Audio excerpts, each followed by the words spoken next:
The iron gates of Blackwood Penitentiary didn't just close, they groaned with the weight of 1,000 buried secrets.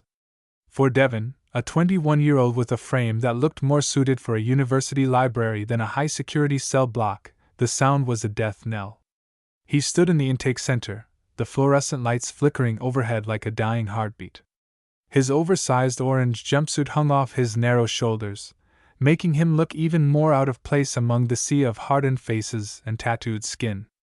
Blackwood was known as the end of the line, a place where the system sent people they wanted the world to forget. Devin was the new kid, a label that carried a heavy price.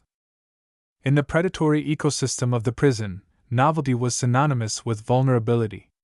Every step he took towards cell block C was watched by eyes that saw him not as a human being, but as a resource, a target, or a toy. He kept his head down, clutching his meager roll of bedding, trying to remember the breathing exercises his mother had taught him. But the air here was thick with the scent of floor wax, bleach, and unwashed aggression. It was hard to breathe when you knew you were being hunted. The hierarchy of Block C was dominated by a man they called the Bishop. He didn't rule through chaos, but through cold, calculated intimidation. Under him was a group of 5 inmates who acted as his enforcers. They were the ones who tested the newcomers, breaking their spirits before they could even learn the layout of the yard. By the time Devin reached his cell, the word had already spread: the new kid was soft. He was small. He was perfect. The confrontation happened during the first hour of the evening lockdown transition. The guards were occupied with a paperwork backlog at the far end of the wing, a deliberate blind spot created by a few well-placed bribes. Devin was walking back from the communal showers, his damp towel draped over his shoulder, when the light in the hallway seemed to dim. 5 figures stepped out from the shadows of the laundry alcove. They moved with the synchronized grace of wolves surrounding a wounded deer. The leader of the group was Jax, a man whose knuckles were permanently swollen from years of barrack-tape brawls. He leaned against the cold stone wall, blocking Devin's path to his cell. Behind him, 4 others closed the circle. There was no way out. The air in the corridor turned icy, and the distant sounds of the prison, the shouting, the clanging of metal, seemed to fade into a muffled hum. Devin stopped. He didn't shake. He didn't drop his gaze. He simply stood there, his damp hair clinging to his forehead. Jack smirked, revealing a missing front tooth. He asked Devin if he knew the rules of the house, his voice a low, menacing rasp. He told the boy that everything in Blackwood had a price: the air he breathed, the bed he slept on, even the skin on his back. The other 4 inmates began to close in, their shadows stretching long and jagged across the floor. One of them, a massive man with a jagged scar running from his ear to his chin, cracked his neck. The sound echoed like a snapping branch in the silence. They expected Devin to plead.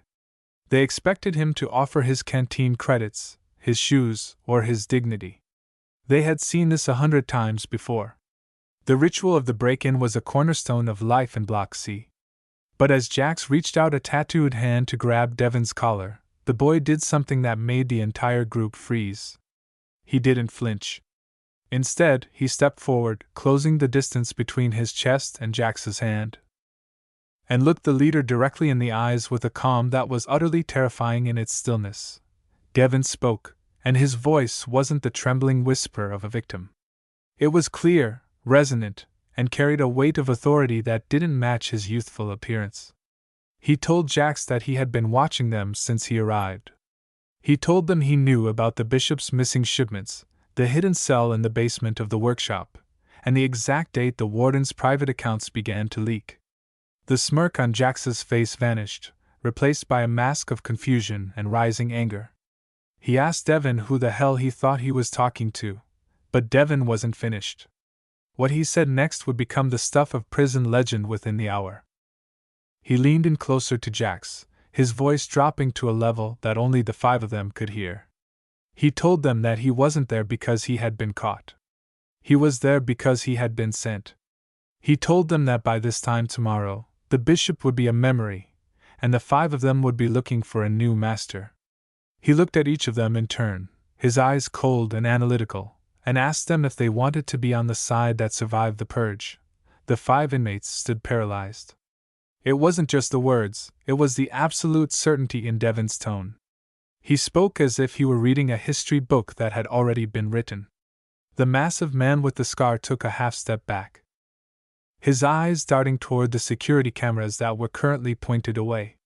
Jax's hand, still hovering near Devin's throat, began to tremble, not out of weakness, but out of a sudden, visceral realization that the power dynamic in the room had shifted. The new kid wasn't a lamb. He was the butcher. Jax tried to recover his bravado, snarling that talk was cheap and that he could still end Devin right there. But Devin simply smiled, a thin, sharp expression that didn't reach his eyes.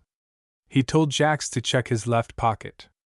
Jax hesitated, his brow furrowing.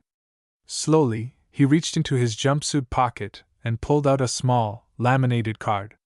It was a high-level security clearance pass from the Department of Justice, with Devin's photo on it, but under a different name. The date of issuance was only 3 days ago.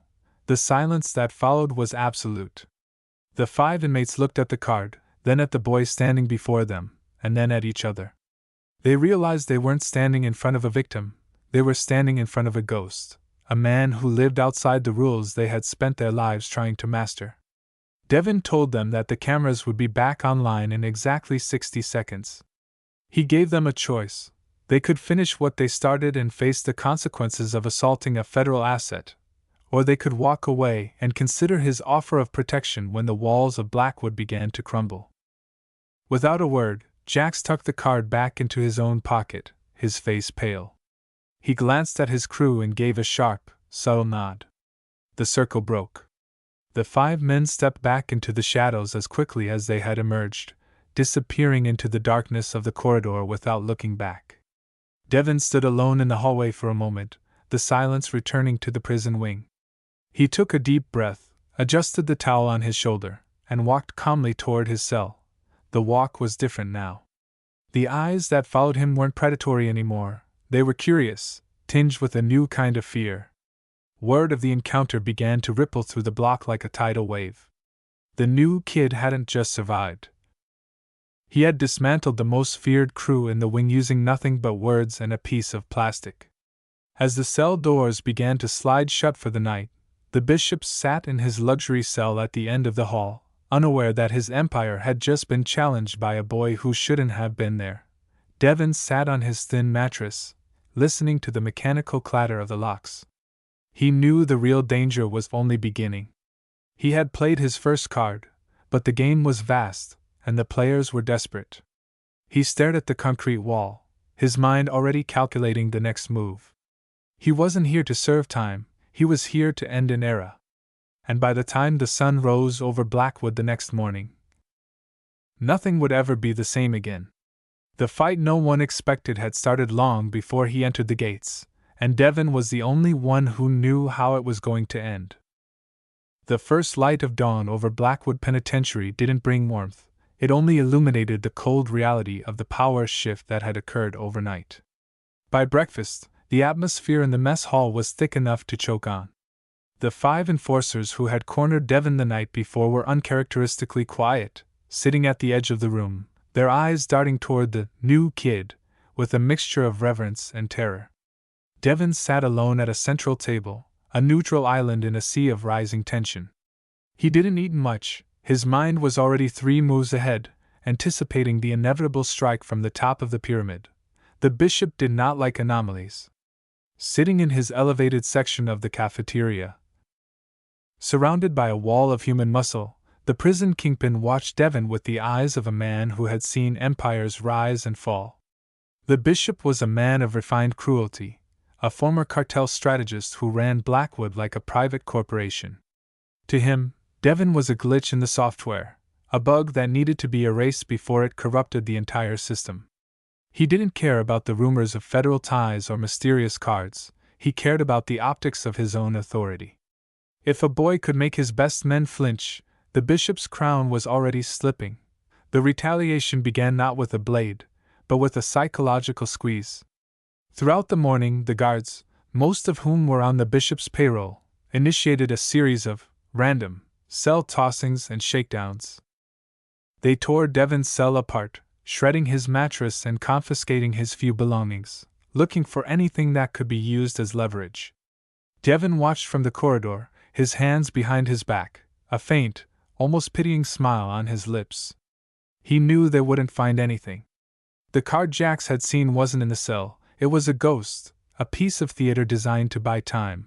By mid-afternoon, the bishop decided he had waited long enough. He summoned Devin to the chapel, a secluded area of the prison where the cameras were perpetually out of order and the guards were paid to look at the ceiling. When Devin entered, he was met by 10 men, all of them twice his size, forming a corridor of intimidation. At the end of that corridor sat the bishop, perched on a wooden bench, a leather-bound book in his lap. He looked like a man of peace, but the air around him hummed with the threat of extreme violence.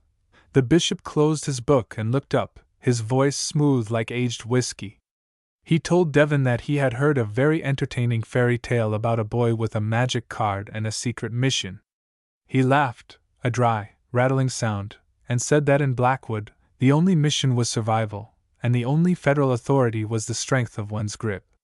He signaled to his men, and the circle tightened. This wasn't going to be a conversation, it was going to be a dismantling. The bishop wanted Devin to bleed. Not just to hurt him, but to show everyone else that Devin was made of flesh and bone, just like them. But as the largest of the bishop's guards stepped forward to deliver the first blow, Devin spoke. He didn't shout. He didn't plead. He simply asked the bishop if he had checked his daughter's scholarship fund in the last hour. The guard's fist stopped inches from Devin's jaw. The bishop's face, previously a mask of calm, twitched. His eyes narrowed, a flash of genuine fear crossing his features for the first time in a decade. He stood up, the book falling to the floor with a heavy thud. He asked Devin what he had just said, his voice now a dangerous hiss. Devin maintained eye contact, his expression chillingly neutral. He detailed the exact routing numbers, the shell companies, and the specific offshore accounts the bishop used to provide for his family on the outside.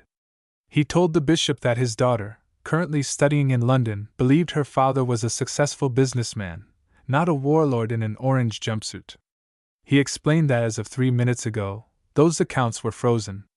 Not by the government, but by a private entity that Devin represented. He told the bishop that his daughter's tuition was due by midnight, and currently, her father was broke. The silence in the chapel was absolute. The 10 enforcers looked at each other, sensing a shift in the wind. They were loyal to the bishop because he was a source of wealth and power. If the wealth was gone, the power was a hollow shell. Devin stepped closer to the bishop, ignoring the men surrounding him. He whispered that he wasn't there to take the bishop's throne, he was there to use it. He needed a network, a logistics chain that only the bishop could provide. He offered a simple deal: help Devin execute his purge of the corrupt administration, and the accounts would be unfrozen with a significant bonus. Refuse, and the bishop's family would be on the street by morning. The bishop looked at the boy standing before him. He saw the cold, calculating intelligence of a predator far more advanced than himself. He realized that Devin wasn't a federal agent, he was something much worse. He was a broker of information, a digital ghost who had stepped into the physical world to settle a debt.